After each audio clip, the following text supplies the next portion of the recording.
Now we're going to inspect the underside of a modified vehicle. There's a few key components. They're the same on both the right and left side. For this inspection purpose, we're going to only look at the right side. I'd first start out looking at the sway bar bushing, sway bar links. Make sure the sway bar is not cracked, fatigued, or anything. Bushings are tight.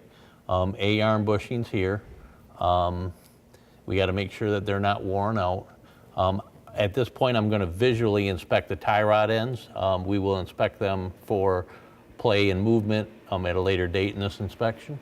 I then come back, check sway bar links, make sure they're tight, no wear. I would grab the tie rod end and shake it up and down. I cannot feel anything. Come back, look at the brake rotors and the brake pads. The brakes, along with steering and suspension, is very important to check at this because these are all components that were designed before the vehicle was modified. The vehicle is now exceptionally longer, heavier, and everything else, and these components are known to wear out prematurely. I would look at this torsion bar, make sure that's not twisted, everything's good. Look at the stops.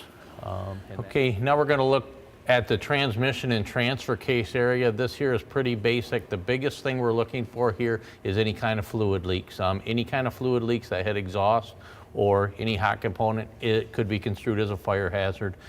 And then we also look at the auxiliary battery. Two things to check on this is make sure that it is secured and also any positive power source is insulated. We would then look at brake lines, fuel lines, etc. Make sure there is no excessive rust on there. Here in Michigan, we are going to have a little surface rust, but no excessive rust. And then we would move toward the back of the vehicle. We would check for exhaust mounting. Right here, you can see that the exhaust is firmly attached. No leaks or no visual leaks. We would check drive shaft hoops and also U-joints.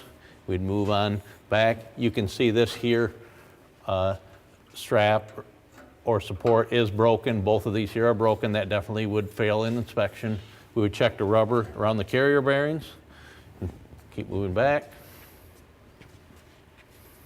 Frame looks good. No excessive rust on the lines, brake lines, or fuel lines. Got back to the muffler. The muffler is secure. Back to the rear end, no apparent oil leaks. We would again check the brakes, brake rotors and brake pads for thickness. Like I mentioned earlier, this is very imperative that we have good brakes on the vehicle. We would check suspension bushings, springs, sway bar links.